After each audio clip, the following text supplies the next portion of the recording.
जय श्री राम। आज हम बात करते हैं बेडरूम की। बेडरूम में भी वास्तु का बहुत महत्व होता है। हमें कई छोटी छोटी चीज़ों का ध्यान रखना चाहिए। कई बार हम देखते हैं पति पत्नी में आपसी सामंजस्य नहीं होता है, छोटी छोटी बातों पे लड़ाई झगड़े होने लगते हैं। तो इसका रीज़न कई बार वास्तु दोष भी हो सकता है, या हम कई बातों का ध्यान नहीं रखते हैं, इस कारण से भी हो सकता है।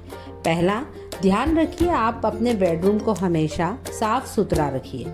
ऐसा नहीं हो बेड पे कहीं भी कपड़े पड़े हैं। कई बार आते हैं आप सारा सामान इस कोने में उस कोने में ढेर कर देते हैं, तो इस तरीके से ना करें, उसे साफ सुथरा व्यवस्थित रखें। दूसरा, कई बार देखा जाता है कि आप बेड के नीचे आपके शूज़ रख देते हैं, वो स्पेस खाली रहता है, तो उसे हम शूज़ रखने के लिए, झाड़ू रखने के लिए यूज़ कर लेते हैं।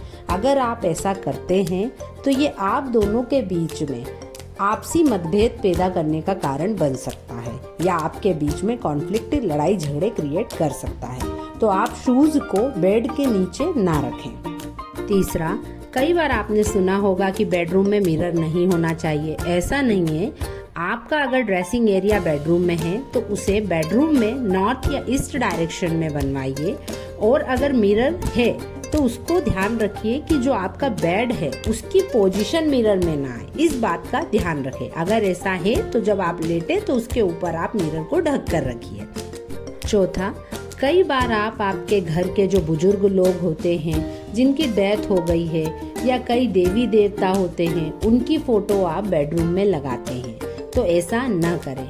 पितरों की फोटो आप बेडरूम में मत लगाइए, और जो भी देवी देवता आप पूजते हैं उन्हें भी आप बेडरूम में मत लगाइए। अगर आपको बेडरूम में रखना है तो आप केवल राधा कृष्ण का फोटो साथ में जो आता है उसे बेडरूम में लगा सकते हैं, क्योंकि वो प्रेम का प्रतीक माना जाता है। वो आपके आपसी सामंजस्य को और आपके जीवन में प्रेम की भरपूरता लाएगा। तो आप किसी और देवी देवता का फोटो ना लगाएं बेडरूम के अंदर। पांचवा, आप इस बात का ध्यान रखिए, कई लोग बेडरूम के अंदर इंडोर प्लांट लगाते हैं।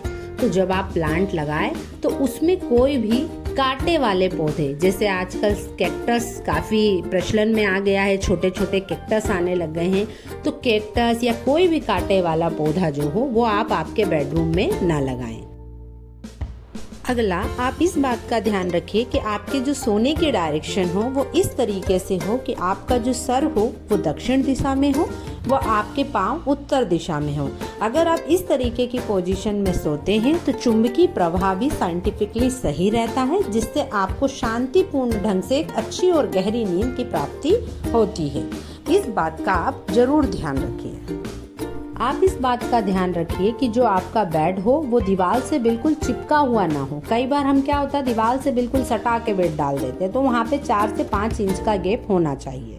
आपका बेड हो वो लकड़ी का होगा तो ज़्यादा अच्छा रहेगा। लोहे का बेड का कम से कम आप यूज़ करिए।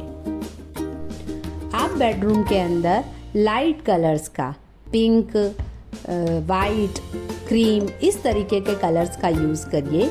ब्लू और ब्लैक इस तरीके के कलर बेडरूम में न करवाएं तो ज़्यादा अच्छा रहेगा। ऐसी और जानकारी के लिए चैनल को लाइक और सब्सक्राइब करना न भूलिए। धन्यवाद।